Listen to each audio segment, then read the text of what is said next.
Welcome to the Penny Bloom Podcast. Ain't another place that has got more bombast. Romp past your mom, dad's listening to Tomcats. Talking everything that make you sad. We don't want that. We're here to make you smile. Put your mind at ease. Peace, love, and bloom, and always praise Keanu Reeves. This what we about. This some weeding now. We'll talk until we can't no more, and then we peacing out. Alright, let's go. Penny Bloom Podcast. It's the Penny Bloom Podcast. Penny Bloom Podcast. It's the Penny Bloom Podcast. Penny Bloom Podcast. Penny Bloom Podcast.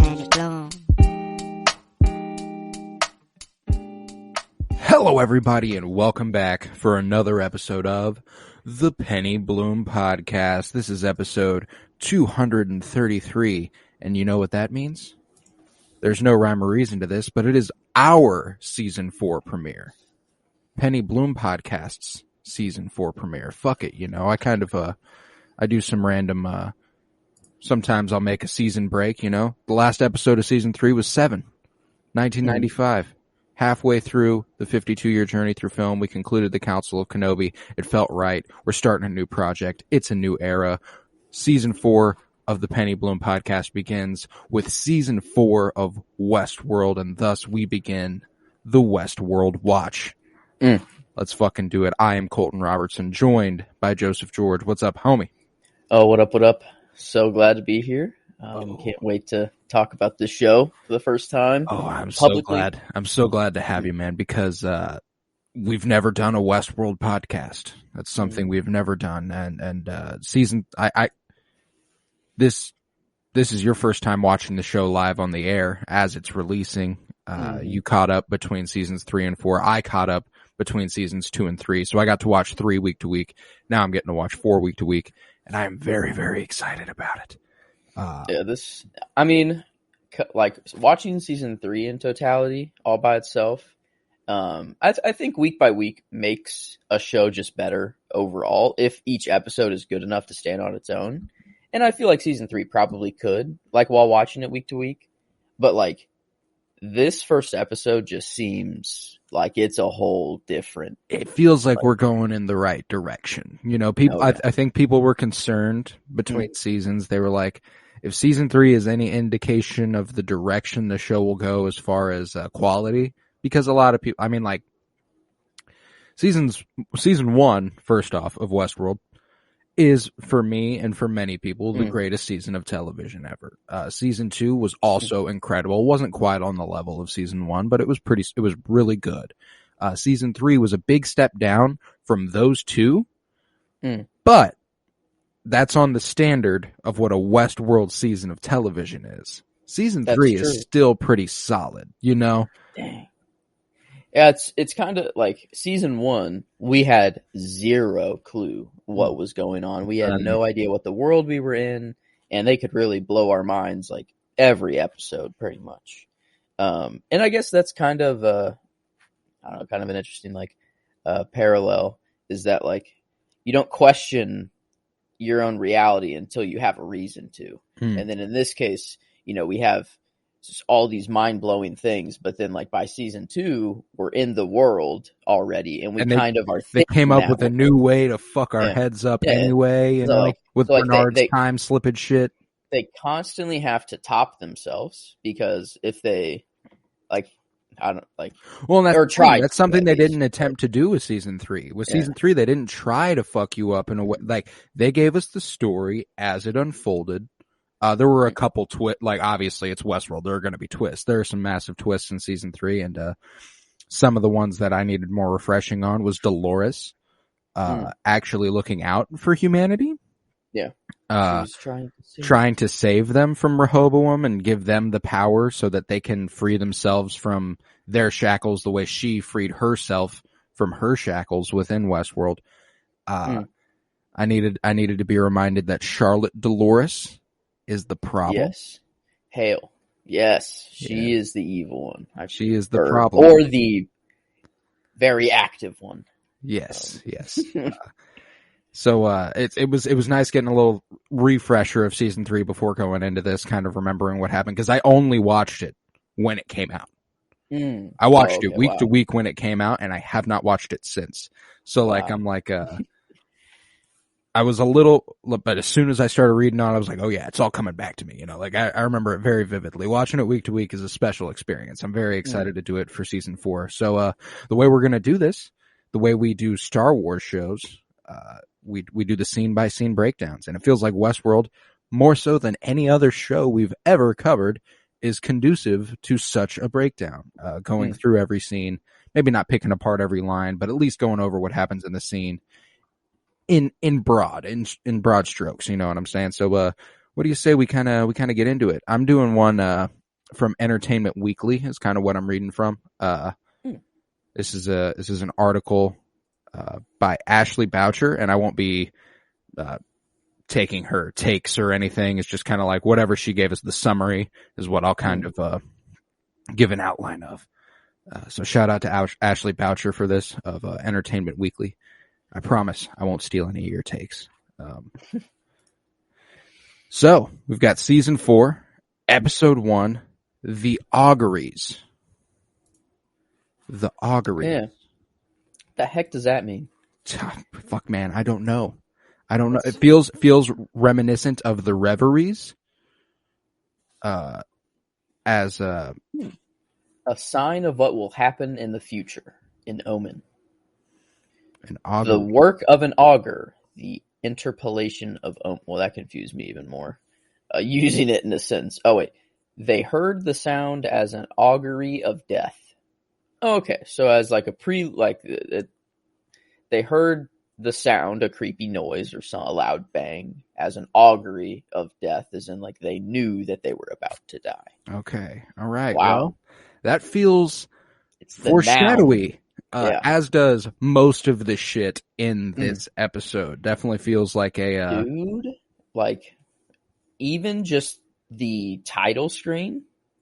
I guess we'll get, I guess it happens a little into the episode. Yeah, I mean, like, but like, and the promotionals for the show, like there was a skull and like the red mind thing being either being taken out or put in. Yeah. And like, that's interesting is, cause that is the red one. That's, I think was that Arnold or was that, but it was one person. It was like I thought it was someone before that we knew. The red orb. Cause all of them were black, right? And then like one was a different color or something. I don't know if it was like Arnold's or if it was, like maybe if it was the first Dolores. Oh man. See, I don't know. Maybe it is just like the new people are just red or something. But Hale, like the start of a new era. I think like Hale even had like in her little purse whenever she was going off, whatever, and she opened her bag to show how many brain balls she had. I think one of them was red. Maybe. I'm having trouble remembering now. This is a pull through from season 2. And it is still a mystery. It was never confirmed. There are theories, and I'll go with it, that's Ford. Oh, this is when Bernard finds the secret lab, but like in his old hut, and then he freaking like tells the computer to build this brain ball. Yeah. It didn't come out of anyone. It was just synthetically made it. And it was right in that cabin though, right where Ford was already a conscious host of himself, plus his brother, plus his dad, and plus his mom, like all living in that hut. They are not conscious, I guess. But they had all of Ford's memories. So like that shit. So he already figured it out? Oh, I think Ford is an interesting character in this game, I think that right now we have no reason to believe he's alive. I think that man's dead. Bernard deleted his code. The Forge was destroyed. Like there is seemingly no trace of Ford left unless someone uploaded him into a brain ball, which would be really, really cool. So, what do you say we start hopping into the auguries? Yes. Let's do it. All right. So we start out with some dude. We're like, who the fuck is this guy? Let's see what he's got going on. Seems to have money. Pulls up to his pulls up to his compound, and they're discussing a business venture. They're like, what the fuck is he doing? What's going on here? His money's the same color as everyone else's. We're gonna go ahead and hear him out. And we see Ed Harris, William, who I will be affectionately knowing as Billy Bot. He's pulling up. He wants to buy some land, all the land around this area, and no one is quite sure why he'd want to buy it. They start getting into some business shit, a bunch of shit that as someone who doesn't give a shit about business, kind of goes over my head a little bit, talking about a bunch of random shit. But I understand the general gist of it. William is he's ambitious. He's got someone who stole something from him years back. You know what? Fuck just going in and taking that single thing back. He wants it to stay right where it is. No one's going to touch it. So I'm going to buy everything around it, and no one will be able to have access to it. And it's like, all right, that's fair. And the businessman's like, this is different. This is different than all the land around it. You want the fucking building we're standing on. That's not for sale. And I mean, Christoph, the creator of the Truman Show, throwing out one hell of a line here. This is America. Everything's for sale. It took me back to the Truman Show big time with the whole everything you see on screen is for sale. You can buy it all. It all links together. All of it does. It always does. But that was a hell of a line. This is America. Everything is for sale. And the guy's like, no, it's not. And he's like, all right, here's the thing. You will sell it to me today, or you're going to give it to me for free tomorrow. And the dude's like, man, fuck that. I'll see you later, dude. Fuck you. All right. And it seems like the end of that. For now, it does. And man's heads on home. He heads to his closet, and he notices upon the closet a couple of buzzing flies. He's like, strange, as I have didn't have those here this morning. Let's go check this out. He heads on in. He hears some buzzing. He looks up as he hears more and more buzzing, and he sees what is some of the most terrifying imagery that any human could possibly see, I think. There are things that are obviously scary, that are otherworldly, and like, oh no, that's freaky. But flies are real. Yeah. If this was happens, a lot. That was this so happens, many. Bro, I dart. Like, I am gone. I'm not even fucking close to I guess, the interesting thing is, like, if you make them spiders, way scarier. Mm-hmm. That many spiders, that's way scarier. That many, I don't know, like, centipedes with that many legs. Like, but, like, why do they choose a fly? Well, I think it's more the pull through of the whole Westworld theme, where, like, the robots of a fucking fly landed on their cheek. It was like a showing of whether or not they were sentient. Yeah, that's like, right. If they could kill it, it meant they were awake. So maybe it's something like a Dolores. I've also got the theory that maybe these are robot flies. These are not normal flies, because it seems like they did something to this man. That's why I think the hierarchy of this goes, like, Hail Dolores is at the top. And then, like, the Man in Black, William. Yeah, they're kind of working hand in hand for my mind. Is probably, like, doing her bidding, like, or whether they're on the same level and they agree with each other. I still think Hail Dolores is on top, and then, like, she gives orders to William to carry out whatever. But then I think these flies, because they're making it seem that normal people can be controlled somehow. And I guess it's been like 7 years. So, like, a lot has happened in the world, which is nuts. But, like, it seems that, like, maybe everyone has, like, a brain control unit now. And, like, maybe it was, like, surgically implanted into every human. Okay, yeah. So, I'm kind of with you there. Let me let's get through this little part where he is controlled here, because he wakes up after seeing the flies. and he's like, he's real disoriented. He walks to the office, and the music that played the first time he walks into the office is played again, but this time it like, it like slows down and like a symbol of it just malfunctioning and breaking. And he pulls out a fucking thing and stabs everybody to death.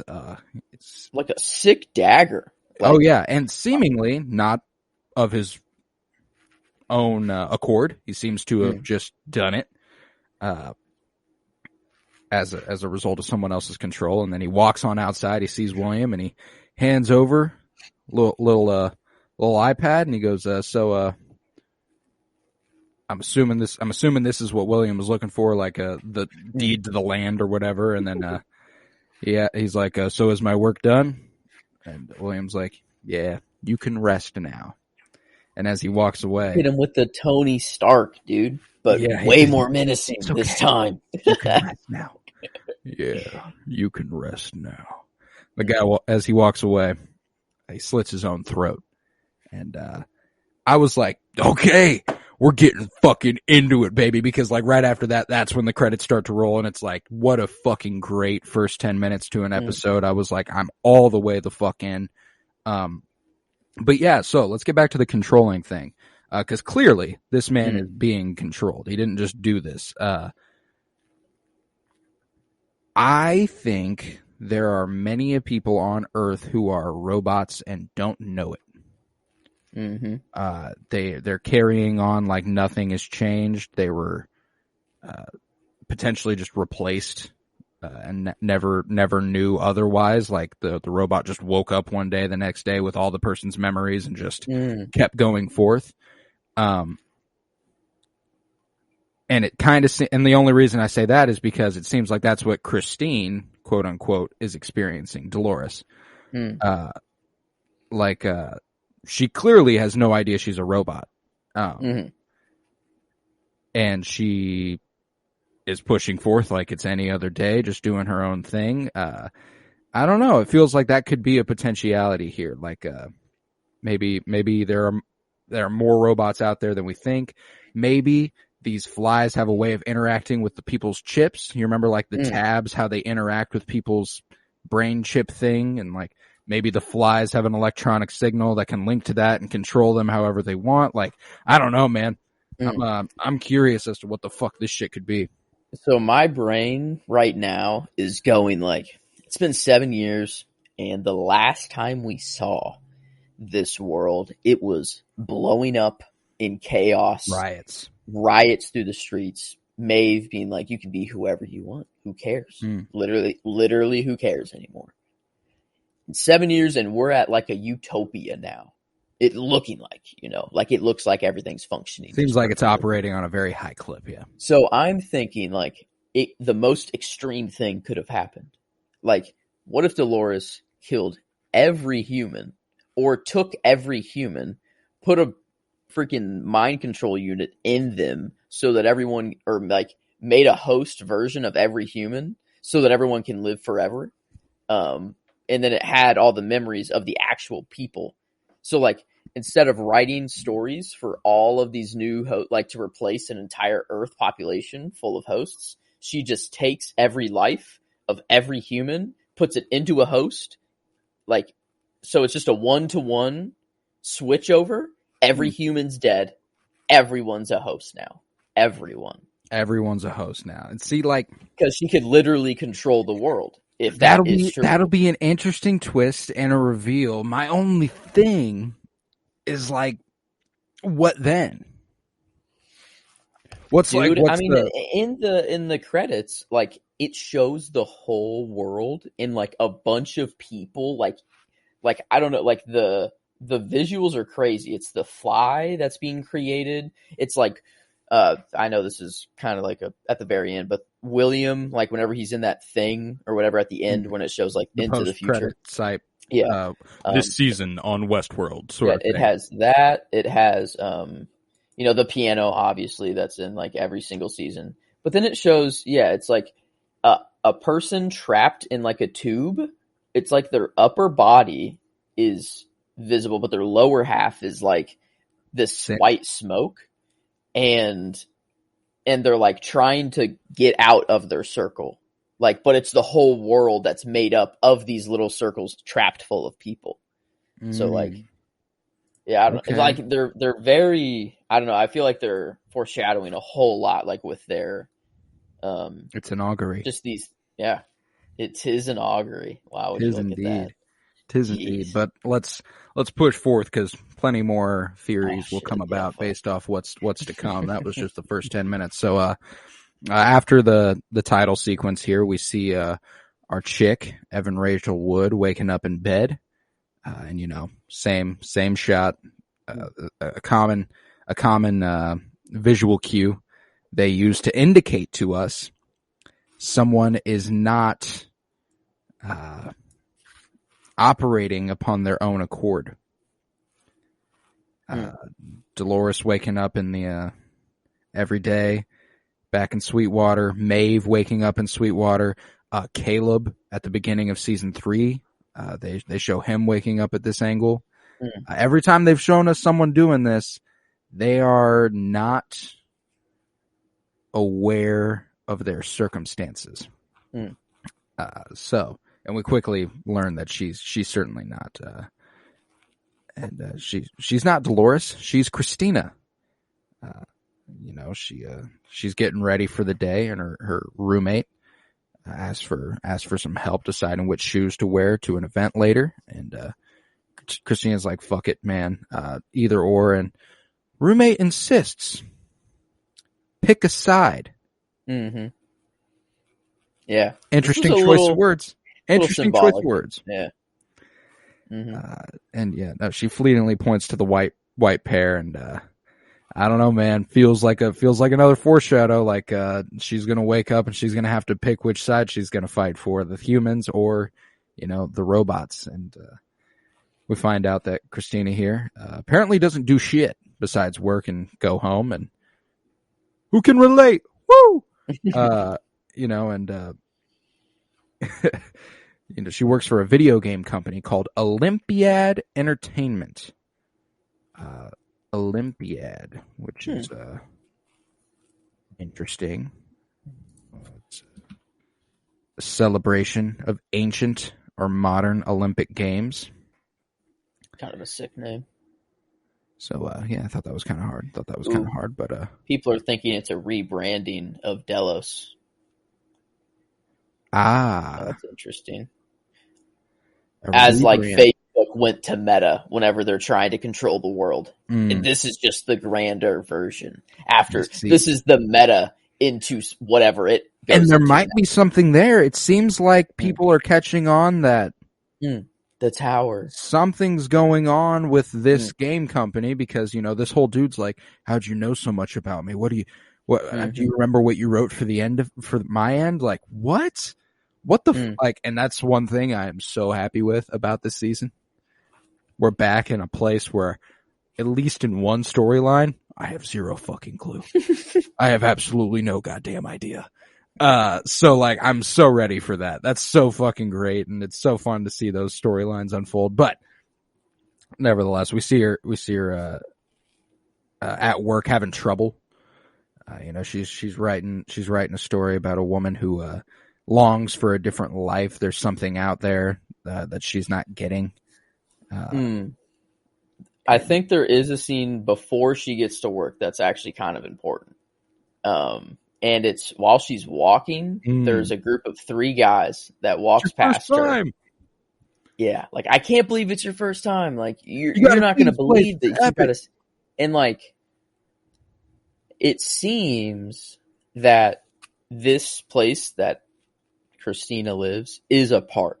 Like, it is made, whether it's like its own secluded park, or like if the whole world is just the park now, and like it's just where you live is like what you're, I don't know, because in the post credit there's like a early 1900s world like that we see that like Dave and like like everyone's in. So like, I don't know, like, are they already in a park, or are they about to go to a new one? Right. I was under the, like, I like that idea. My only, and you know, you can't Oh, I like that. I like that because I've been under the impression Dolores Christina here is under.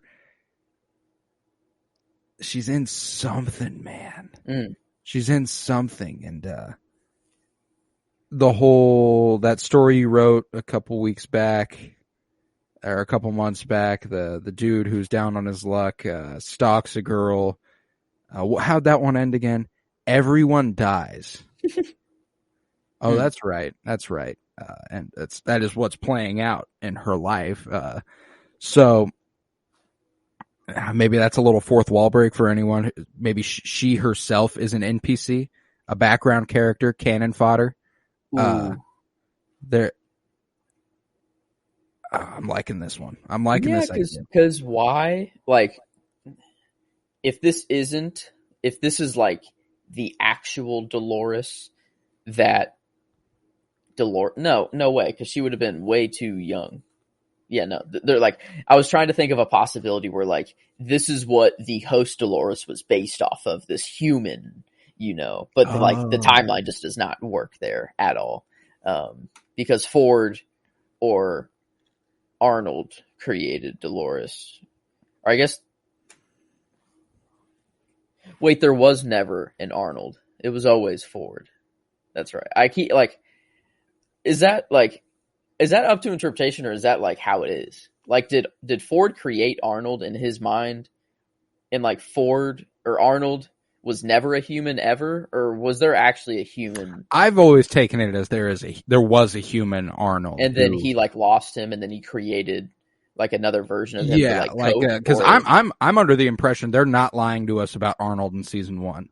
He did create Dolores. He did think the park needed to be shut down because they became sentient, and he said the only way that would be possible is if they killed everybody and killed him.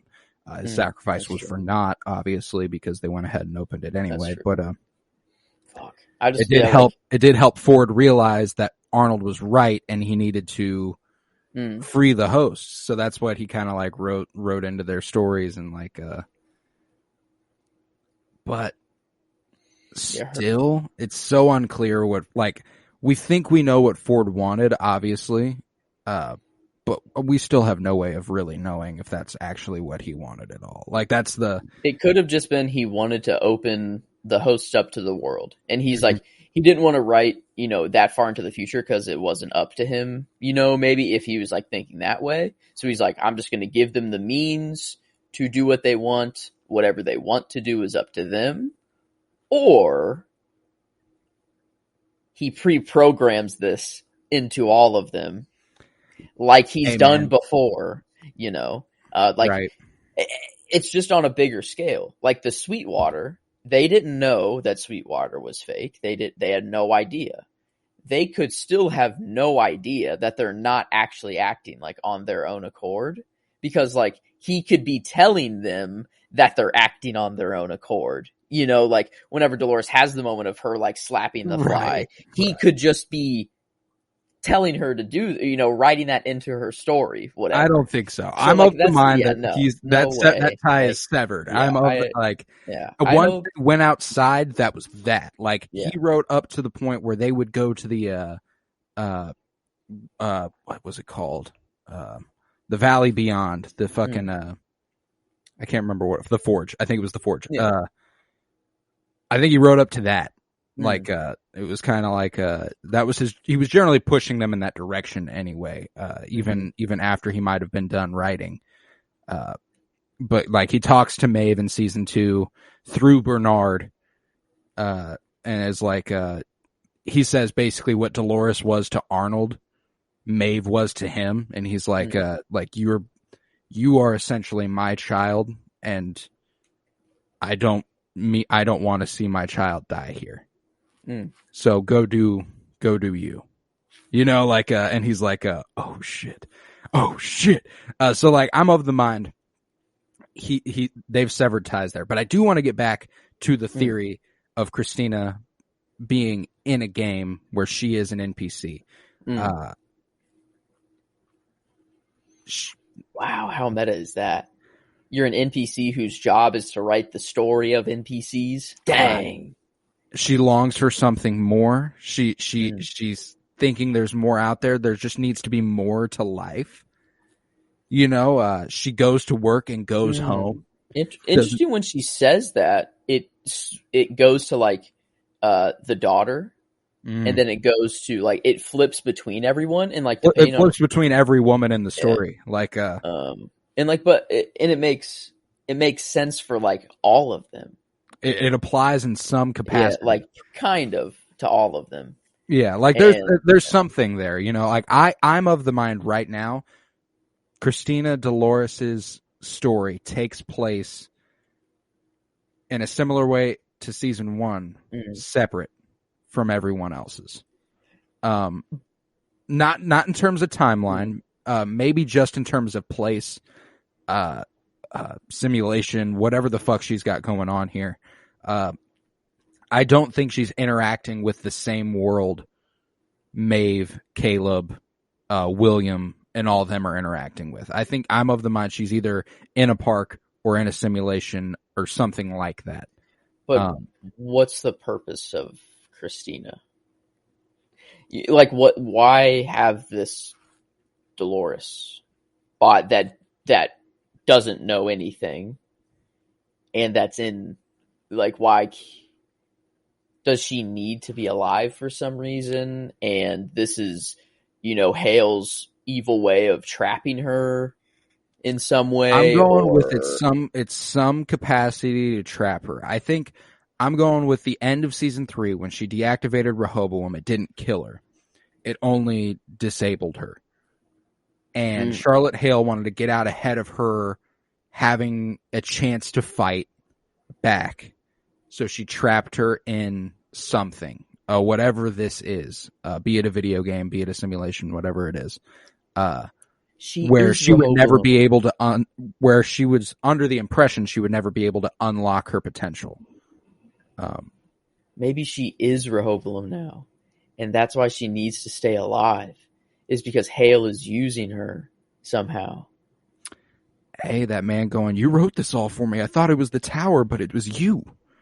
Maybe there's something there. Maybe there's something there. And her writing these stories for NPCs is her writing the stories for the world. This is just the visualization of Rehoboam. Like, this is what Rehoboam would have seen while he's doing all of his calculations or whatever. So it's just Dolores is now. We're just deep. Deep in the bag, man. It's crazy. That's the thing, though, is that like, dude, this is probably already globally scaled. Like, it's 7 years. It was in ruins. Like, the world was going to war. It's been 7 years, and the robots were out that can take control of everything instantly. Like, I mean, literally the worst could have happened. Like, oh man, I don't know. I'm just ready for the rest of the season. But at every moment, you can just dive in. Oh, you absolutely can. We're like 3 or 4 scenes in, but she's there's her boss is talking about how there needs to be more sex, violence. They want a tragedy and stuff, and she says, she's like, I don't know, man. I think I'm good. Like, it's not really what I'm trying to do, and it's kind of like perhaps there's been enough of that sort of thing for her. She's like, I just need peace. And but we also see that she's getting spam calls from some unknown guy who's begging her to stop playing her game with him. That it's ruining his life.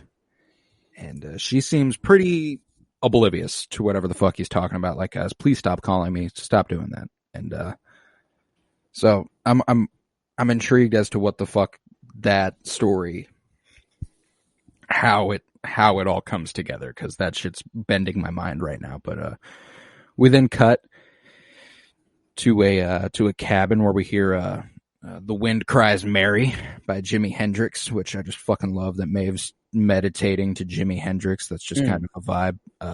And she's in a snow-covered cabin out in the woods, and she's having some flashbacks. And I said meditating. That's what it looks like. What is she doing? Accessing her memories? Right, but it also doesn't seem like it seems like these are naturally occurring to her, that she's not seeking them out. I don't know about that because she gets people coming after her for doing this.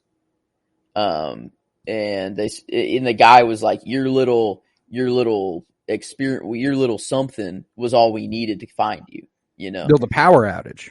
Yeah. Well, I think it was she caused the power outage. So like she accessed like Delo's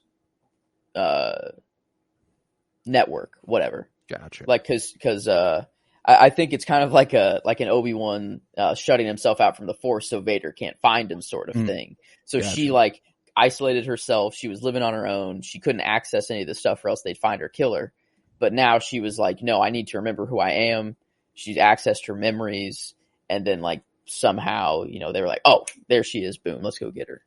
I don't, Gotcha. yeah, Because right. How would just like a city's power outage tell Delos that Maeve is there? Yeah, I don't know. Probably some I didn't. I had a tough time figuring that out too, but I suppose every storyline just goes. Everyone. Yeah, it just goes. It just goes. But she, we see the flashback she's having of her daughter within Westworld, Caleb, at the end of season 3 when they destroyed Rehoboam together, and the near death experience Caleb had, and as he's nearly bleeding out and shit, and she ends up not only fucking up her radio, but blowing out the whole town's power. It's like shit. All right. Well, we'll see what's going on there later. That was an interesting place to start with Maeve this season, but I will say I was very happy to see Maeve straight off the bat. Like, I'm glad we started this season with 3 consecutive scenes where they were like William, Dolores, Maeve, and then right after this, Caleb. Like, they were like, here are the 4 people from last season. You're like, you need to know what happened to. Like, obviously we'd like to know what, like, no Bernard this episode, damn shame. No Charlotte Hale this episode, damn shame. But it'll be interesting to see what might happen in the future with those characters. So I'm cool with it. I'm cool with it. You can only handle so much per episode. But speaking of Caleb, we see him atop a building, doing his job and shit, and we see him and his coworker kind of jabbing back and forth about how you working for the holiday, the anniversary. Is this the anniversary of Rehoboam being destroyed? Is that the interpretation you take? Yeah, because he talks about like how the riots won them their freedom. Mm-hmm. And like I loved this little back and forth, where he's like yeah, you're getting that overtime. Then it's crazy. 7 years ago would have been robots working on the holiday. But the riots changed all that. He's like, that's not all the riots were for. And he goes, riots weren't good for anybody. And Caleb, the face Caleb makes when he's like about to turn and talk to him, he goes like, oh my god. He turns back on him. He's like, what the fuck do you mean by that, man? And he's like, well, think about it. Did shit actually change? Well, has your life changed at all since Rehoboam was destroyed? And for me, I kind of just disagree with this guy's perspective of revolution in general. It certainly did free them from the shackles of Rehoboam, at least as far as they are concerned.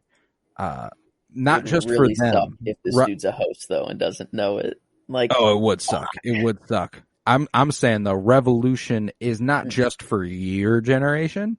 The whole next generation will have no, like, at least as far as they're thinking in the reality they're in, no control as far as Rehoboam is concerned on the next generation of people. They will be able to live their lives as they wish. These people, Caleb went back to doing what he knew, just to, like, what the fuck is he going to do? It's like, in a world where you could be anyone you wanted to be, and then he turns out to be a construction worker in 7 years.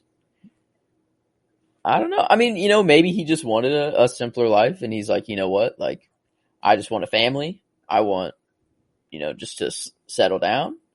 And I mean, maybe he just wanted that humble life. Or I will say, like, in a world where you can be anything you want, in the same sense that you can be anything you want here now in our society, like, it's not like he can just go, you know what? Fuck it. I'm going to rise to the top. Like, he's like, still got to. Yeah, I guess, what did he have? Like, did he have a lot of money coming out? Like, he didn't have any. He was just like leading the revolution.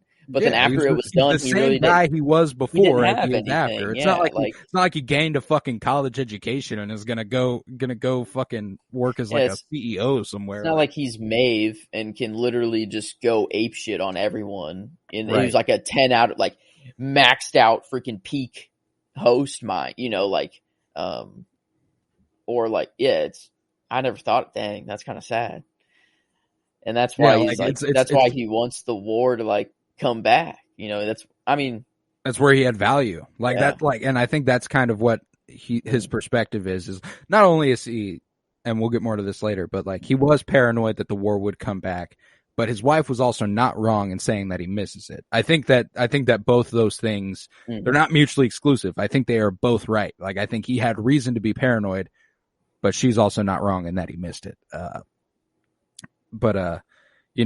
Seeing Caleb sit atop this building eating his lunch made me want to fucking die.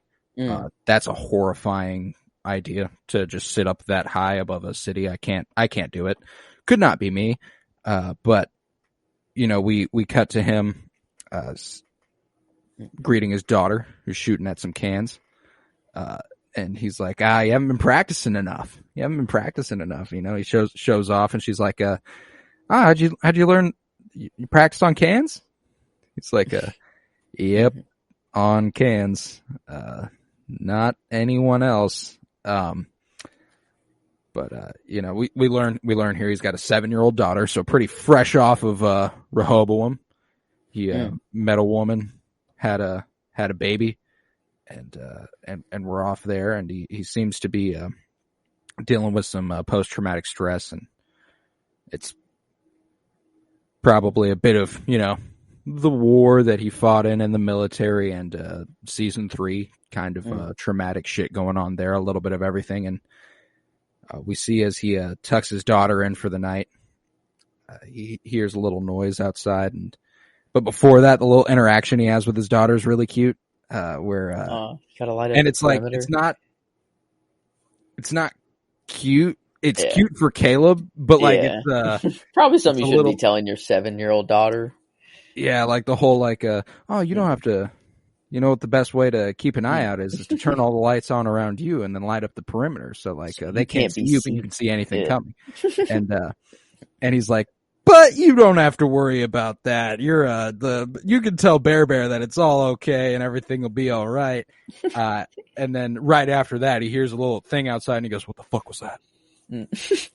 Instantly, you're safe. You are perfectly safe. There is nothing that is going to happen. What the fuck was that outside? And then he immediately runs to get his gun. His wife runs up behind him and is like, what the fuck are you doing? He's like, fuck, Jesus Christ, I have a gun in my hand. Don't sneak up on me. And she's like, I'm really worried about you, man. You can't be talking to our daughter the way that you do sometimes. She's sleeping with this under her pillow, the little airsoft gun. And he smiles when he learns that information. He's like, huh, yeah. And he's like, isn't that a fucking good thing? And she's like, not when she's acting like she has PTSD. Like, that's not exactly the sort of rubbing off on our daughter we want you to be doing. Man, that shit was just fuck. And like, are these people real? Because did Dolores write these people? Because like a lot of her story, like this young girl who wants the world to be more and it isn't enough for is this really Caleb's daughter, or is he trapped as well? Like, is this just maybe his therapy to try to get through his PTSD through like an Inception sort of way? I don't know. Damn, Like I have to, like, that's the thing about the show is I question everything, every like, single thing. but I You really have to hope question the nature of the reality. You always do. That's what I put. I put this quote. I was hoping I was looking for a new podcast name idea, or like the informal name, and I tried the acronym of "Have you ever questioned the nature of your reality?" to see if it like spelled a word, and it just absolutely does not. It's like Hyiktenoyor. It just doesn't work at all. Fucking love that. Yeah, Hyiktenoyor. So that's the informal name of the podcast now. I will refer to it as Hyiktenoyor. Hyiktenoyor. You know, the acronym. It's I don't know, but I like the Westworld Watch rolls off the tongue a bit better. Very simple, straight to the point. You know what we're watching? It's Westworld, the Westworld Watch. Hyiktenoyor. But after this, it turns out Maeve's little power outage caused a little bit of a thing because she pulls up to her little her local convenience store where he's got axes and shit, and he's like, "Oh, you need some stuff for all your friends coming by?" And she's like, "Excuse me." And he's like, "Yeah, about 20 minutes ago, they all came through looking for you. I told them I hadn't seen you in a while, but I tried to give them directions. You're off the beaten path quite a way, so I didn't really know." She's like, yes. Okay. Let me grab this axe. Will you ring this up for me? Put it on my tab." He's like, "Yeah, sure." And she heads back on up to the cabin. And we see as she pulls her truck up, looks through a little telescope. She sees everyone lined up around her home.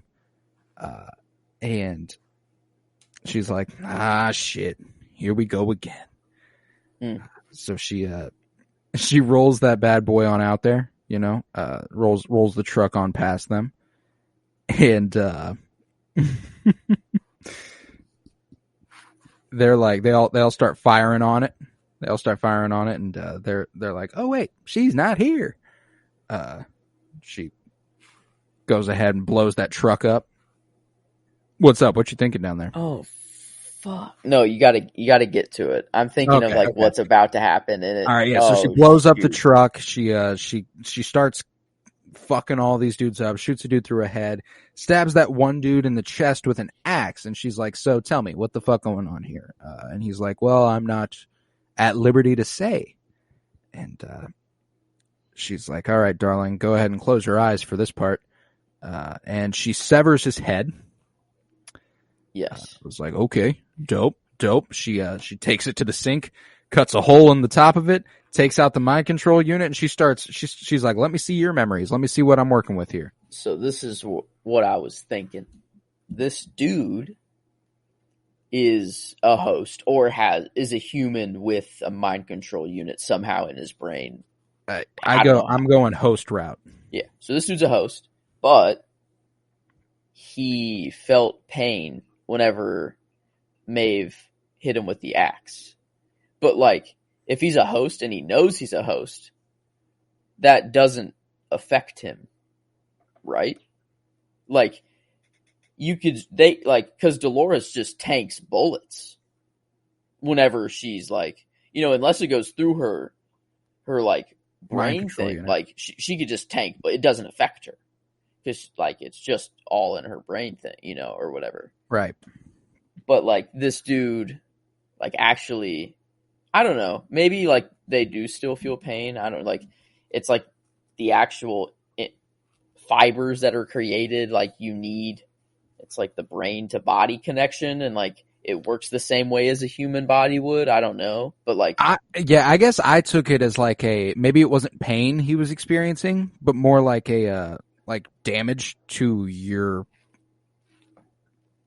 robotic body. Like that's like, no matter what, it's probably going to fuck you up a little bit. Like, fuck. Like, and I am no doubts this dude's a host. He was in season 2 for an episode as a host.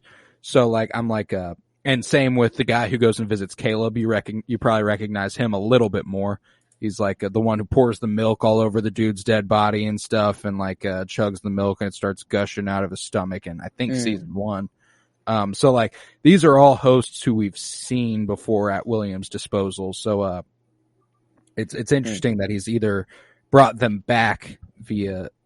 Oh, he has brought them back somehow. I'm assuming with his access to the park and all the robots who were there. Because they all died, but now with the technology they have to bring them back. Fuck it, you know what I'm saying? Like, dang, true. Anyone's they all fair jumped game off that cliff, but they could all be brought right back because they're just sitting at the bottom there. You just put another mind control unit in them, and they're right back. No, dang. Well, that's the thing, though. I guess, is that, but I don't think but they are still past. Yeah, the ones who experienced it are still in the Valley Beyond. It's just a body. Yeah, it's just a body. They put in a new mind control unit. Might not be the same robot. It is just a robot, with the same face at the very least. You know what I'm saying? Okay, fair. I like but in the memories here, you see William, and she's like, fucking A. And another thought occurred to me. She has no idea William's a host. True. She's of the mind William's William, because in season 3, William's goal kill the hosts. Yeah. So like she's like, William's back to his old business, he's trying to kill us again. We tried to stay out of the way, but here he is. He's back on his bullshit. She doesn't know, I don't think, that it's it's probably much bigger than that. He's trying to take out the other side, his opposition, and what could potentially be a takeover. Wow. Which is fuck. Like, and now, like, the post-credit scene thing begs, like, is William even really dead? Like, is that real William in the freaking thing that he's floating in? Or, like, what William is that? You know? Like, what the fuck are we dealing with here? Damn it. I couldn't even fucking begin to guess. But after this, we're with Christina on her blind date. And this dude's a complete fuck. Absolutely hate this guy. Just for the simple, like, beyond his general douchery. If you're ever on a first date and the person you're on a first date with seems like maybe they could be experiencing symptoms of depression. So imagine like 10 to 15 minutes into a date, you're sitting down with someone and they go, man, you seem depressed. Have you ever considered Lexapro or Zoloft? That's true. Like, that doesn't happen. No, it doesn't happen. So that this man's just a complete fuckboy, and I know that tabs aren't antidepressants. They are like casual drugs that everybody takes apparently in this reality to avoid reality. But like, I don't know, just like, fuck this guy, man. She's like, all right, I'm gonna go to the bathroom, man. Fuck this shit. But she receives another call from the unknown caller on her way back from the date, and she's again like, hey, you call me again, I'm gonna call the police. Please stop. And he's like, please don't hang up. And then that's that. And she's on her way home. And she runs into him with some pretty nifty street lights there. The little as you walk by, they light up.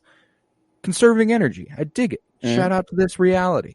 Those are real in some countries, like legit. Yes, it does lead to some jump scares every now and then, as we see here, as she pulls up under a light, and there's our dude Peter, and Peter's like, "Oh, I'm sorry, I didn't see you there," and he's like, "I never thought I'd see you. I didn't know you were real." I'm sorry. What do you mean by that? Excuse me? You've been calling her. What do you mean you weren't sure if she was real? As if she's...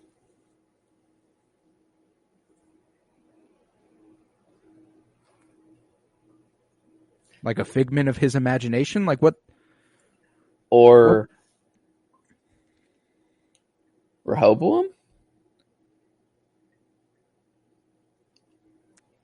I don't know, but But how would they know that? No, yeah, what? He looks at her and he goes, "Why are you doing this to us?" And it was the first implication that this is affecting more than just Peter. Why are you doing this to us? And she's like, I have no idea what you're talking about. And he pulls a knife on her, puts it to her throat, and is like, I'm sorry. And he goes for her, but she pushes him off. He misses, slices her forearm, and then, who we now know who this character probably is, but at the time, a mysterious man pulls him off of her, gives him a couple in the jaw. She looks away, looks back, and he's gone.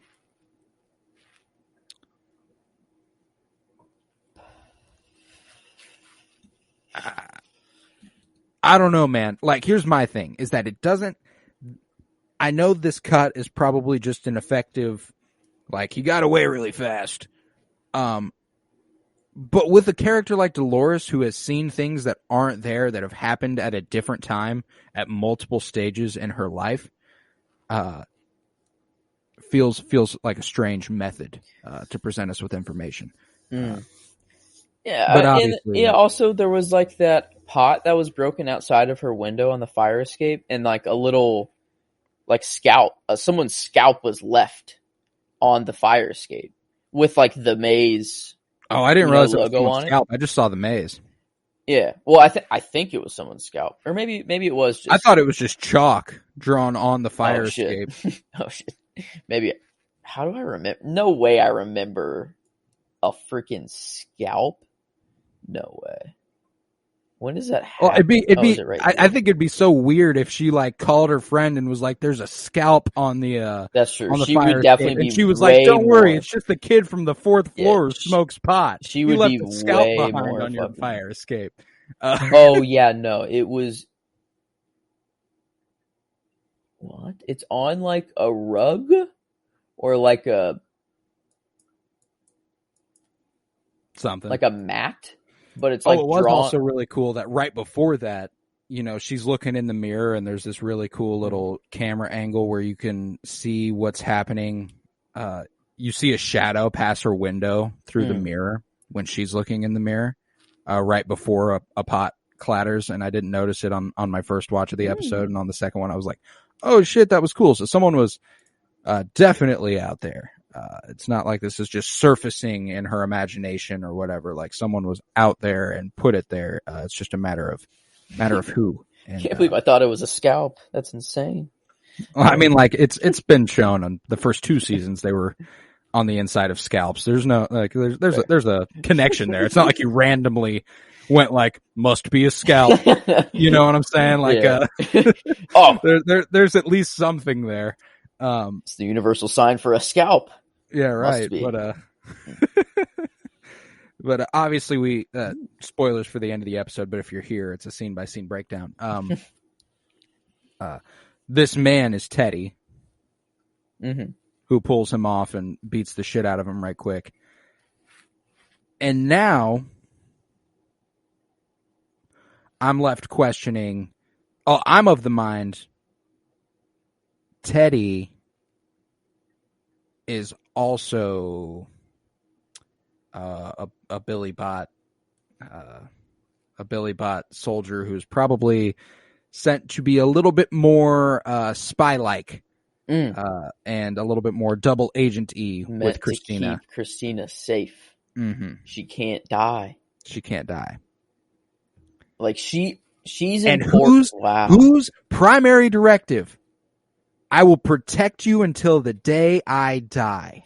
That's the last thing he says before he kills himself in season 2. I will protect you until the day I die. And I can't protect you anymore. So he kills himself. But if they can replicate his mind control unit, what's he going to do? He's going to protect Dolores till the day he dies. Fuck. Man. Yeah, so that and then that immediately fucks with my whole this is happening in some sort of simulation if Teddy is surfacing in the real world and God dang it. Oh, I just need to know. I just need to know. God, if this is the real world in 100 years, dude, maybe it comes even sooner. I don't know. Well, what's crazy is this is set in like 2060. Shit. We might live through this. Yeah, that'd be nuts. I mean, but if we were to live through this, Westworld would have had to have opened like last year, maybe the year before that, to line up with the Westworld timeline anyway. All right, we got some years. But still, nevertheless, Christina, after this whole ordeal, wakes up the next morning in that familiar loop, waking up in the same angle and everything, to another call from Peter. And he's definitely under the impression that the stories she writes for her video games are coming true in real life because he is a character in one of those games, and he asks her, remember how you wrote my ending?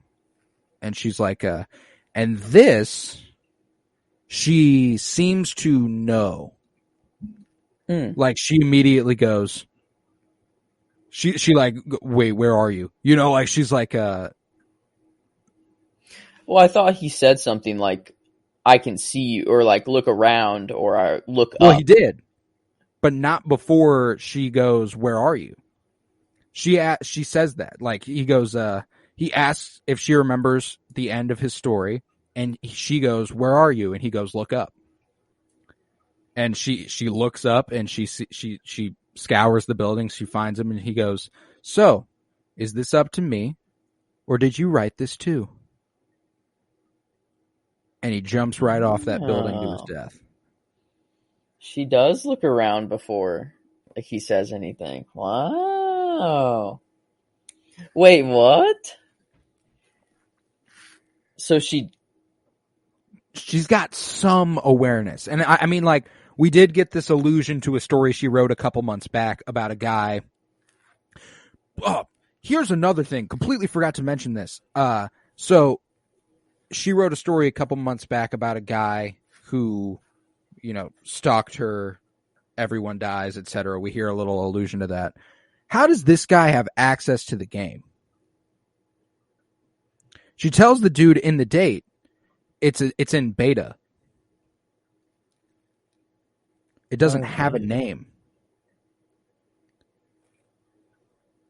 Was it a different game she wrote a story for? Like, assume... Wait. Or... Wait.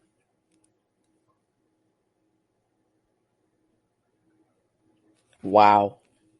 What the fuck? Right? Like, she tells that dude earlier, like, it doesn't have a name yet. It's in beta. I just write non-playable characters. Like, the game this guy's talking about has to be a different game, right? Or, like, there's, like, a power above that the game is just a command, or, oh man, wait. Yeah, wow, my brain is breaking on this one. I can't, like, put the puzzle pieces together. What? Yeah, this is just, what the fuck? Oh, he says shit. he is a character in the game. So maybe as she actively writes a story, it happens? Do you think she is writing the game from within the game? Ah. Like, I don't know. I'm curious. I'm at a point right here where, like, we're probably not going to figure it out. Right now, we'll probably just have to wait and see till next week. But and maybe weeks after, who the fuck knows? It's kind of how this show works. You never know when you might get that confirmation of what you've been curious about. But yeah, is this up to me, or did you write this too? And he jumps off the building, and it's like, oh fuck. And just that scene was very reminiscent of pretty much everything that happens in the first season or two, where the robots are kind of like, I don't fucking know, man. Is this up to me? Or did you write this? Like, what the fuck am I like? And I think back to Maeve looking at the fucking, data pad as she's speaking, and she's like, it's telling her what her next words are going to be. And she's like, that's impossible. No. And she's like watching it happen. And she's trying to come up with something else. And it's like, it just keeps tracking everything she's doing. And she starts glitching out. Like, man, that whole shit, like, just a lot packed into the, is this up to me or did you write this too line, you know? Do you think this dude's own sacrifice was up to him? No. Do you think it's meant to, like, wake her up?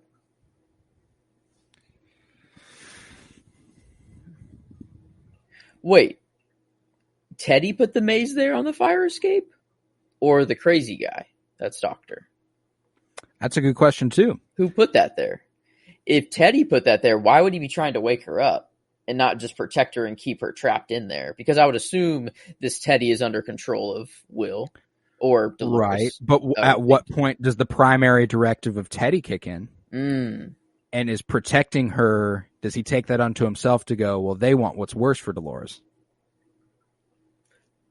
I want her to wake up. Oh, shit. I'd be more of the mind Teddy drew this maze here. Her story's about love, dude. Sense. It's about romance. And what is stronger Teddy back, than any AI control?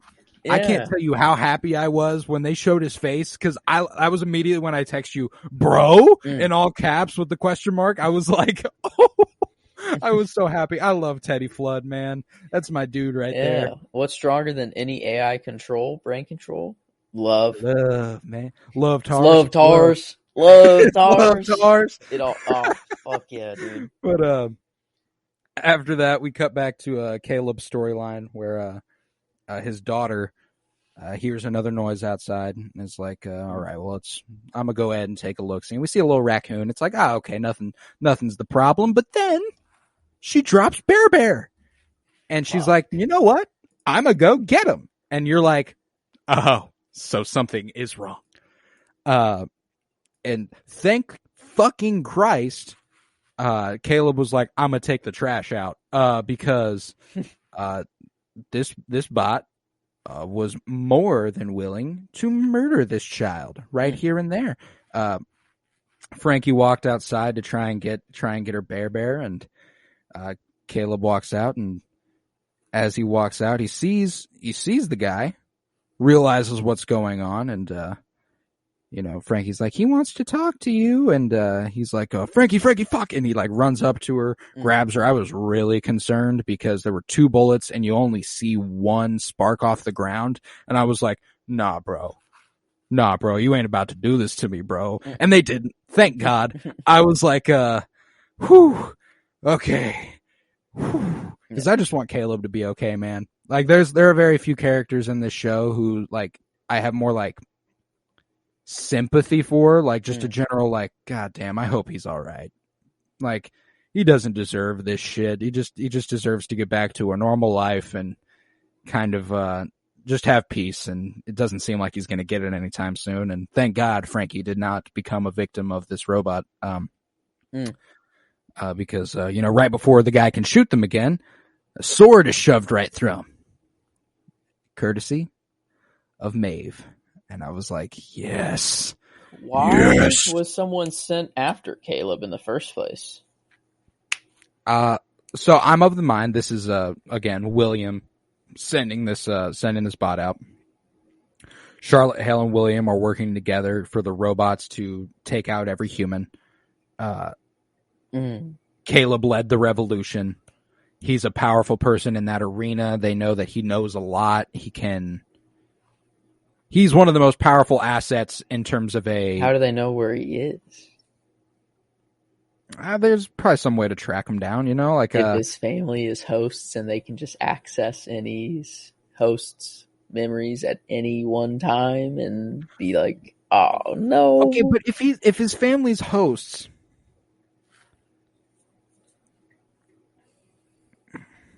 if his family's hosts, I question the validity of this taking place 7 years later. Like, if his family is hosts, his daughter can't grow. His daughter's infinitely 7. Or he literally just woke up and had, like, that's my somehow he had memories of 7 years of family. Right. So he's a host too, maybe, now? Well, that's the thing, though, is that the hosts didn't really have memories. They had backstories. Yeah. Yeah. They had things they could say that happened. They don't dive into anything that happened over the last 7 years. Wait, did we get a scene of Caleb waking up like a host? A shot of that? Not this episode. Oh, we did in season 3. That would be kind of nuts. Because, like, if this is his backstory, like, his backstory is with this wife and daughter, and this story, whatever unveils here, like, is his back. I don't know. Like, dude, I don't fucking know. Shit. But, Maeve puts the sword through him. Hello, darling.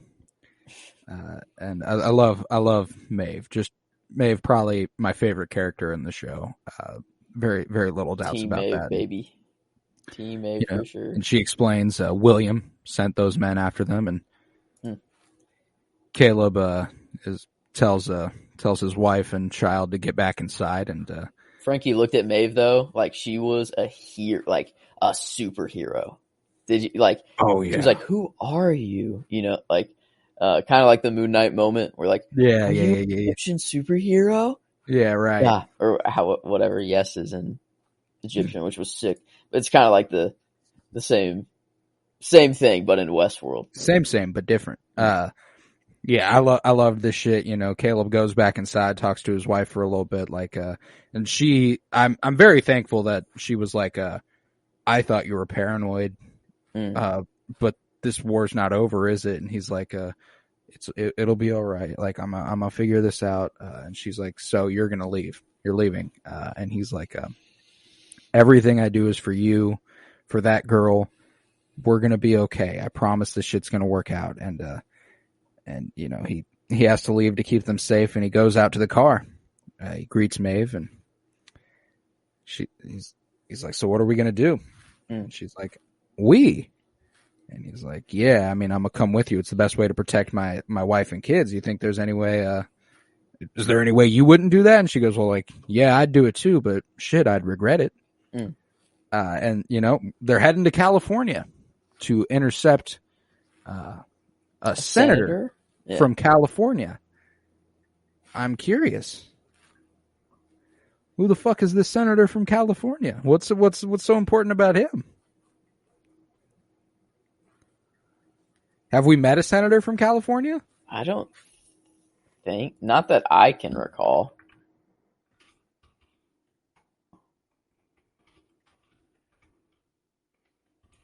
Can't remember either. Everything is season 4 premiere when I looked up. Wow. So brand new character coming into the fold here with the Californian senator. Potentially not brand new. What if it's someone we've met before in the past unknowingly? Bernard?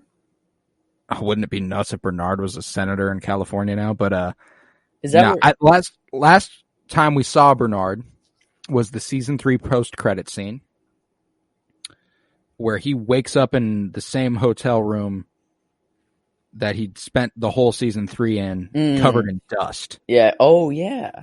Which means he just woke up 7 years later. He's about, like, we're going to see him wake up probably in a similar shot, I think, whenever he comes into the fold here. Wait, yeah, he was there covered in...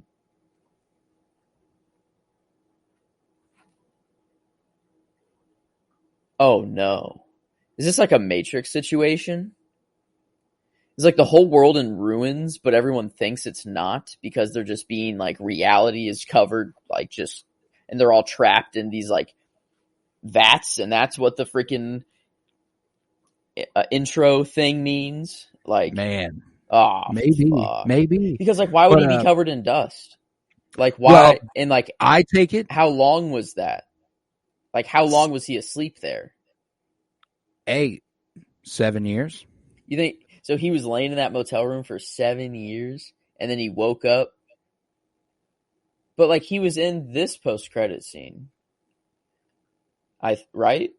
So Yeah, like he was in the trailer for the rest of this season. So like, but how would he go from part of the world that is covered in dust and destroyed to like futuristic utopia? Well, he wasn't outside. He was just in a hotel room that seemingly hasn't been touched in 7 years. It would collect dust.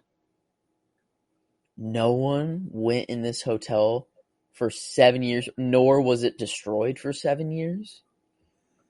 That is a bit odd. It is a bit like odd. It's completely abandoned. Completely. No cleaning crew ever. No one works at this hotel for 7 years at least. Because they would go into the room eventually. Like, I think the world's kaput, at least where that hotel was. Okay. I'll hear you out there. I feel it. I feel you there. I can't wait to see Bernard and see what the fuck he's got going on though, because it will be interesting if they directly address that, or if they completely ignore that scene. I'll give you even more credence there. Like if they just show Bernard living some sort of life, I'll hear you out on that for sure. But next up, we end with Christina out on her balcony, thinking up a new pitch, talking about how there's a girl who has this longing within her. You know, something's missing. She can't tell what it is. And, you know, we cut to Caleb's daughter, Caleb's wife.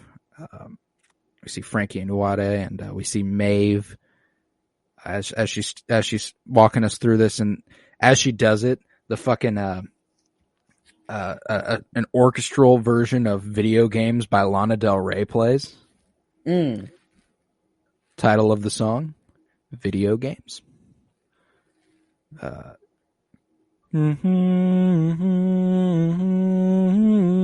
shit was beautiful, by the way. It was. And it we says, see, oh yeah, just get to it.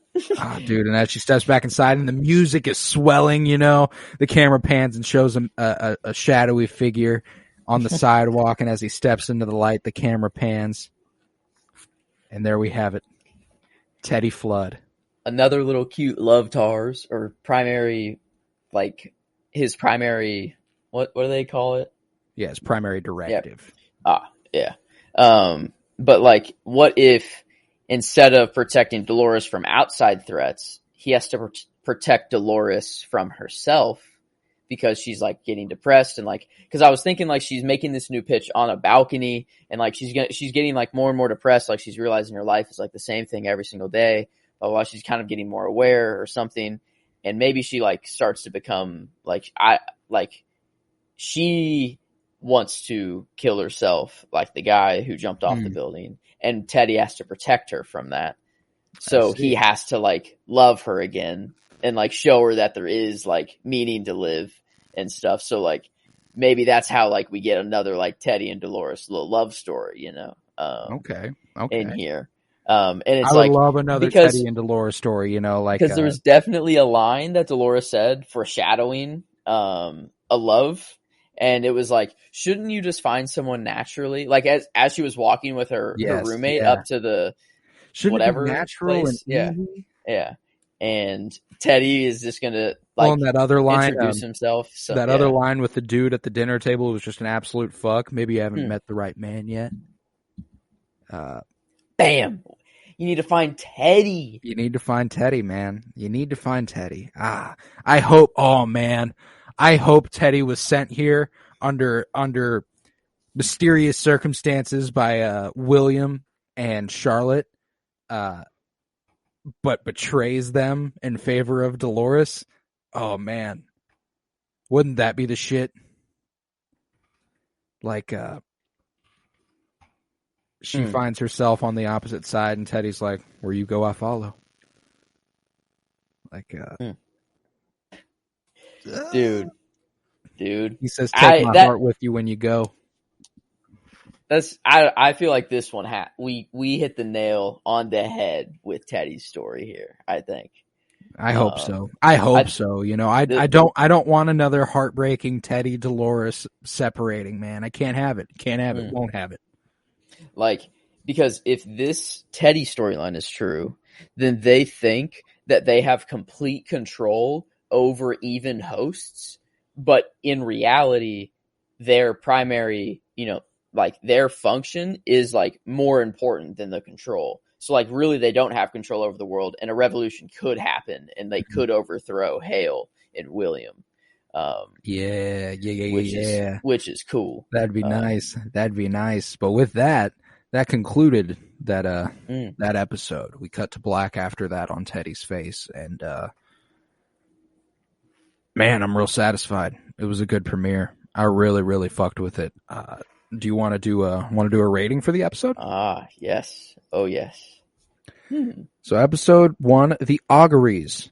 As far as enjoyment is concerned, oh yes, for those joining us for the first time, as I expect a great many of you are, it is, we've never covered a show like Westworld. So any Westworld viewers out there who are giving the show a shot for the first time, I appreciate it a great deal. We have our good old Penny Bloom rating system, which is really fun. We got 3 separate ratings out of 5 stars. We got out of 5 stars how much we enjoyed it, just how much it connected with us, potentially on an emotional level, how much fun we had with it, if that's how you want to perceive it. Pretty subjective here. Whatever the fuck you're feeling towards it, this is where that goes. How it fulfills its genre. For this, sci-fi. Westworld is extremely sci-fi, so we'll see how well it fulfills the sci-fi genre. And then just critically, as an episode of television, we have it as our quote film rating. But this isn't a film. But this is where all things are considered: acting, soundtrack, filmmaking, editing, cinematography, shit like that. That all comes into play for the film rating. So potentially the most important rating there. But we go ahead, we take the average of those 3 scores, and it becomes our overall score for the episode. So let's start with enjoyment. How are you feeling about episode 1, The Auguries? Well, I'm very excited because it's my first live watch of Westworld. So I was really hyped. I watched it on release. And through the episode, it was checking all the boxes, hitting all the serotonin little things I needed, callbacks to early, earlier events, and still making me question everything even during the episode. I don't know. I mean, I'm pretty high on it. I think there's definitely room to grow. There's this is like a setup. It's not supposed to be like a like, but they're not going to freaking open with their big drops, right, or whatever. So, but as far as like a premiere is concerned, anticipation and excitement does come into play for the enjoyment rating. I was very excited. I've been anticipating this for months, years. So like, I'm very, very happy with it. I think I land somewhere at a 4.5. I think it was a really, really solid episode. It wasn't jaw dropping. There are episodes of Westworld in the past that are 5 out of 5s, like no doubt. And this wasn't one of those, but it was great. It was great. So I'd even be willing to go up to like a 4.6, 4.7 sort of thing. But 4.5 felt like the comfortable, happy medium for me. That was my thought right away, was 4.5, because I'm like, well, I don't think this is quite a 5. It's definitely not a 4, but it's somewhere like in the middle in there. And yeah, I'd say it could go up. Like, maybe the premiere and all the hype gives it the boost, and that's got to take myself away from that. But I think it's fair to throw that into the enjoyment rating. I don't know. But, I guess if we're just looking at this as like just as an episode of television, which is what as I watched, but I still think 4 or 5 is fair. I mean, giving it the little bump is not really going to do much anyways. So, but I think that's immediately what I thought. So. All right, cool. 4.5 then. I'm glad we came to that conclusion. As it fulfills its genre, this is sci-fi. which is certainly at play here, not as heavily as it has been in other Westworld episodes, but we get some new technologies. We see the situation Dolores is rocking with, the technology she's using. Ooh, the bed, little zip. Yes. Go up into the wall. The windows that she opens in the morning. The flies, pretty important. Those are pretty. I think I'm under the impression those are robots, robot flies, robo flies. The birds are fake. But we got Billy Bot. We got Dolores. I mean, like all these characters are robots, so it's like inherently the freaking computer thing that she was writing her story on at work. Right. Whatever the heck that was. The boss's computer that just went boom, like hologrammed up. I mean, the whole situation whenever a pretty sci-fi ass line whenever Dolores is like, shouldn't I be looking for something natural and easy? And her friend's like, look around you. Nobody's looking for natural. Like we're looking for something pretty synthetic here. Pretty sci-fi stuff, With the phones. Futuristic phones are always see-through. Always. Yeah, right. Why? Always. Like, I mean, I guess it just looks cool. It looks cool, but I don't know that I'd want that. Yeah, I know. Like, it just makes you see the screen less. Like, you just see your hand. Why do you want to see your hand? Yeah, I don't want to see my hand. If you're using your phone, you're holding it. So, like, you imagine watching a movie on your phone, you would constantly see just whatever's behind it. Yeah, it's like, I don't, whatever. Anyway, Maeve getting the brain ball out of the dude's head and plugging it into herself and watching all the memories, like a badass line. She was like, close your eyes was so that she just didn't have to like watch, like, because she was experiencing it like right in her own mind. Mm-hmm. So like she would have seen like the moment that he died. So she just didn't want to, she just doesn't she would have seen herself cutting her head off. Yeah, it's probably not. Like, I don't know. Probably pretty traumatic if I had to guess. But yeah, as far as it fulfills its genre, I think this is a really good episode of sci-fi television. It's, I think, it had some pretty great sci-fi elements. However, I don't think it is as sci-fi as Westworld has gotten. And therein, it's probably not a 5 out of 5. Probably a 4.75, 4.8, somewhere in that realm. It's kind of where I'm feeling, because like it ultimately it is what it is Westworld, like it's world building right now too. It's like exactly they can't really show us all the flashy lights and everything right now. They got to get us used to the world. 7 years, they're just establishing a baseline so that they can go crazy whenever they want to. I'm with it. So but the little things we got were definitely cool. And like, that's the thing. This could imply like a whole crazy different sci-fi-esque world. Like we could be Matrix style right now, where everyone's in a vat and fucking a battery, basically. Or we could be in a real world where there's like a revolution about to start, which is kind of sick. So yeah, I think this is no matter which way it goes, it's going to be a cool ass sci-fi story nonetheless. So. All right, I'm with it. And then as it stands on its own, critically, I'm very, very happy with this. This like a complete story too. Like that's the thing about HBO, man. They know what the fuck they're doing. Never concerned about that. This is not Disney Plus television. We're not taking an 8-part movie and cutting it into pieces. No, they're going to tell you a thematic story every episode. And the theme for this one for me was longing. Ambitions. William kicks off the episode. Our ambitions are a bit accelerated compared to those of most people. Dolores wants something more. She doesn't know what it is. She's longing for something out there.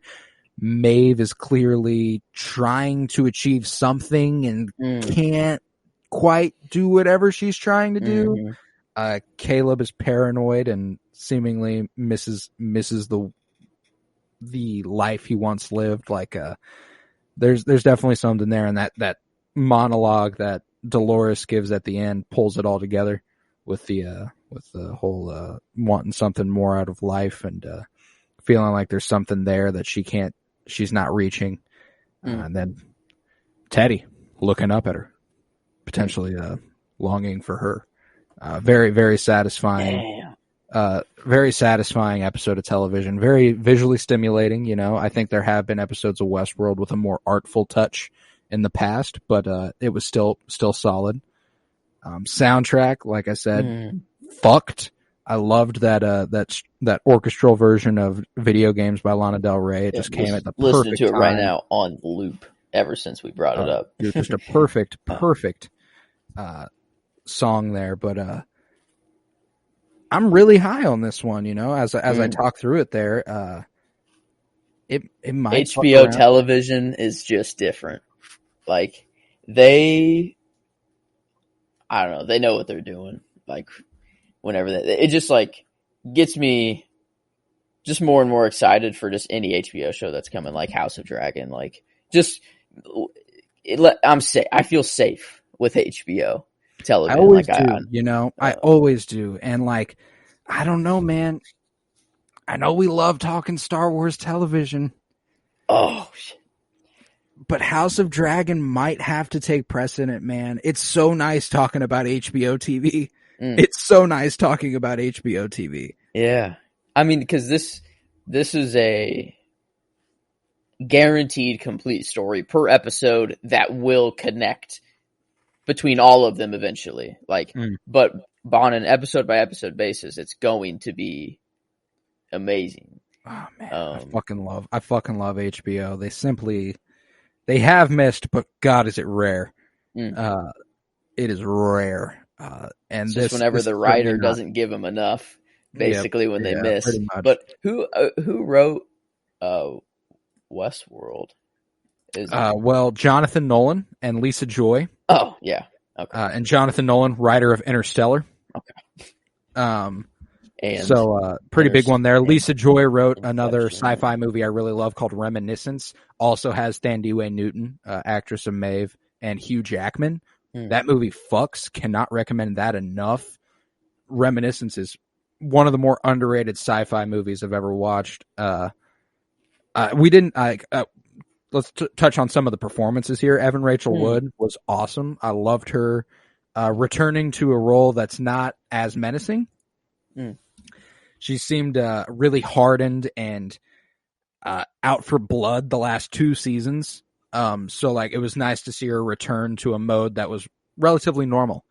You know, like it was nice to see Maeve back on her bullshit. This was the strongest Aaron Paul performance in Westworld so far.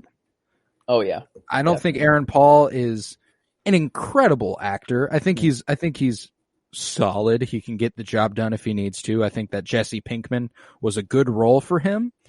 I was a little holed up on his performances last season. Every once in a while, I'd be like, okay, you're a little stiff, a little bit of something else. But I really, really, really liked him in this episode. I felt it. It was much better. And I love his wife, frankly. I liked Nazifa McLean. She was awesome as Uwade, and just all around really, really well made. Clementine was casted in this episode. And I thought it was maybe during a flashback that Maeve had, but it shows that for Hector archive footage, it probably it would have shown that for her as well if it was a flat. When did she show up? It wasn't a flashback because she saw an image of Clementine and then saw her with the blood running down her eye. Oh, okay, that's right. Off her face. Okay, that's right. I was like, wait, did I just miss Clementine during an actual part of this episode? Not a flashback? Okay. Nah, but then we also got a tiny, tiny cameo by a character named Carver. If you've watched the show Good Girls, you know this dude hardcore, Manny Montana. If you've ever been on the internet while Good Girls is ongoing, the internet thirsts over this man harder than anything I've ever seen in my life. Understandably so. He is an objectively attractive man. Quite the good looking fellow, but and a fantastic voice. Very, very satisfying voice. He only got one line here, but you like listening to that guy talk. At least I do. I see. So hopefully more Carver in our future. And then not to mention Ed Harris. Gotta love him as a villain, man. Stepping fully. Like, he's been villainous. He's like Darth Vader now. He's like Man in Black. He's been villainous, but he's been human. Yeah. He's credited as the Man in Black, not William. No. Because he puts his cowboy hat back on in that post-credit scene. I know. He's in costume. There's this thing. There's a shot in the post-credit scene where like there's a figure walking through smoke, and he's in all black, and he's got the hat on, and I'm like, oh god, we're getting the return. We're getting the fucking return of the Man in Black, baby, and I could not be more happy about it. But yeah, so everything for me is kind of looking forward. I'm very excited about what's to come. But this single episode was very, very, very good. Like, I'm willing to throw this as high as a 4.8 if we wanted to. If 4.75 feels more agreeable, I'm there. But, man, this was a good episode of television. I have little to no qualms about it. Just for funsies perspective, puts it on the same level as as the Truman Show critically, which is kind of insane, as well as Dead Poet Society, My Neighbor Totoro, Forrest Gump, and Good Will Hunting, obviously, are just movies you pick out and put right on the same level as this episode, as the Westworld season 4 premiere. But but I'm really, really happy with it. I really, really liked this episode, and with those ratings, the episode comes out to a 4.68 out of 5 stars, which is just exciting. Very exciting, very good starting spot. And it can only look up from here. Man, I'm just so excited for this season, and I'm so glad we're covering it. That makes me so fucking happy. It's a great show. It's going to be even more fun to cover, like week by week, because then I'm going to be able to talk through it and think of even more crazy theories that are wrong. I mean, well, that's the thing. Yeah, we're going to theorize out the ass, and So whenever Ultron shows up, yeah, right. Whenever Ultron inevitably surfaces through the multiverse and is like, there are universes beyond my own, and then he's gonna take the Man in Black's body, and then he's going to be Ultron in the MCU. It'll be Ed Harris from now on after this. Yeah, Hayward is actually going to be a host in here, and that's the connection between Ultron and Hayward that I was getting at this whole time. Hale will upload her conscience to Hayward's body, and then she's in WandaVision as Hayward. She gets locked up, but that's just what she wanted. There's only more to come there. Watch the actor of Hayward actually be an NPC or something and her character. But any legitimate predictions that you have? Any last legitimate predictions? Because all we have written down, I guess, all that I typed so far was that Christina is Rehoboam and is trapped in a simulation /park by Hale, or Charlotte Dolores, and that Teddy was sent by William / Charlotte, but he betrays them to save Dolores. Okay. So his primary function overtakes their orders. I will tell you another thing I'm so excited about this season, and this isn't really a prediction, but I was just looking forward. Maeve and Caleb being together makes me really happy. Two of my favorite characters in the show right now, and a similar thematic sort of thing going on with them. Both were set on a path. They escaped from that path to be put on a different one unknowingly. With Maeve being put on a path to escape the park that she eventually gets out of by going back in and getting her daughter. Like, that was when she broke free, for sure. And him being set on a path by Dolores to, do the revolution, save humanity. And he destroys Rehoboam on his own, breaking those ties. Now they're coming together and they're going to do all the shit together. They're just, a kindred spirit. So I like having them together. It makes me really happy. But, man, I don't really have any other predictions. Like, I guess especially for what is the state of the world? Your prediction of like the real world. What is the state of the world that it is in right now? I'm gonna take them at face value. It's what they showed us.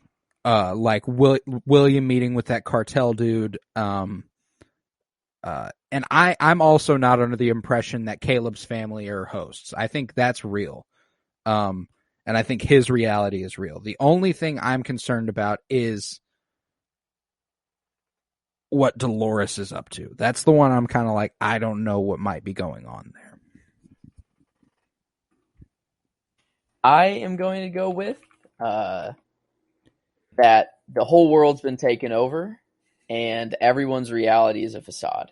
Okay. All right. So we're on pretty much essentially opposite perspectives there as I'm taking them. And the reason I am thinking this is because I think there's more to this Christina Dolores. I think that there's possibly some connection between, like, you know, the white and black shoe choice could have been like, you have this Charlotte Dolores over here, the evil, and then you have the light, the good Dolores over here. And why does this good Dolores need to be alive? You know, why wouldn't Charlotte have just killed her already? You know, unless she was either important to her or there's another party looking out for Dolores and is, you know, trying to save her from her. But how is her memory? Whatever. I think the most logical thing to me is that she's important to evil Dolores in some way.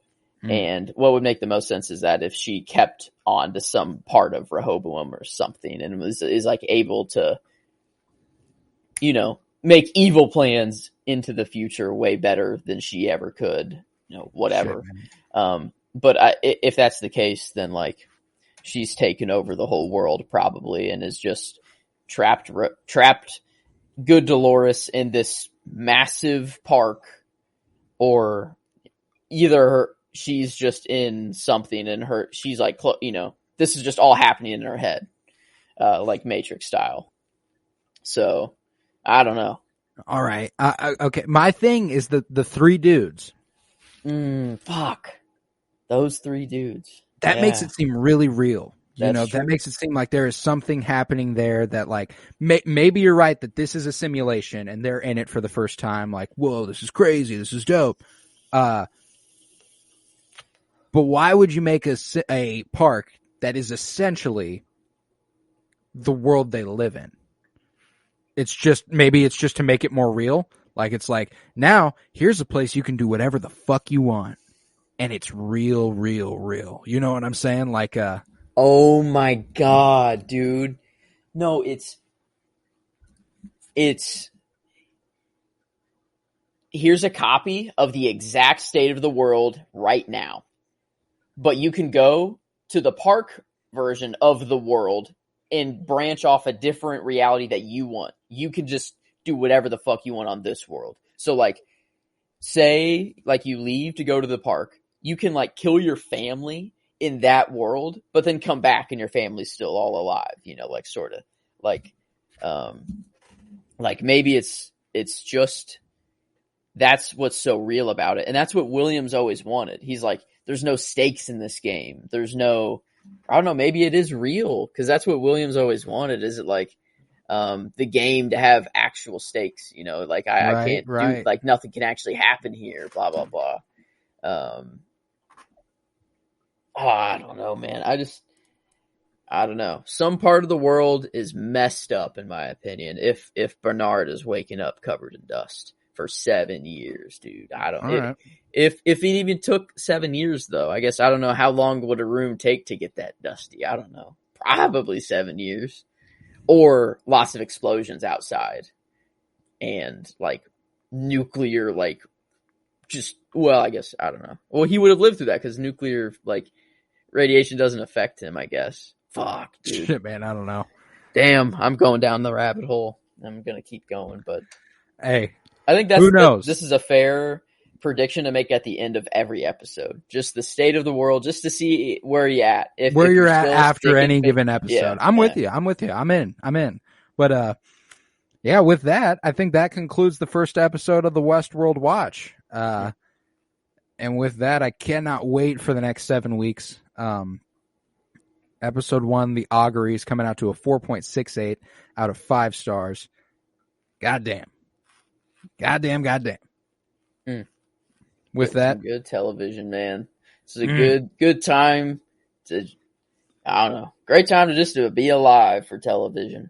yeah, if you're one to consume, it's fantastic. So with that, if you would, head to patreon.com/CoroBloom, where you'll find over 30 hours of exclusive content, including just yesterday, where we posted up an hour-long episode where we were kind of theorizing about what this season would be right before we watched the first episode. And we also discussed Miss Marvel through the first 3 episodes. It's Miss Marvel's halftime heat check. So go ahead and check that out, and we'll revisit the Miss Marvel topic here in about 3 weeks whenever the show is wrapped up. Head to Twitter, follow @PennyBloomPod, follow on Instagram @PennyBloomPodcast. Make sure you leave a 5-star rate and review for the show. Share it with a friend. If you're a Westworld viewer, show this podcast to other people who are watching Westworld. Anybody you know who might like it, go ahead and send it to them. We really appreciate that. I was Colton Robertson, joined by Joseph George. Thank you very much, homie. Oh, thank you for having me. It is always a pleasure to be here. Oh, and it is always a pleasure to have you. And remember, peace, love, and bloom. And these violent delights have violent ends.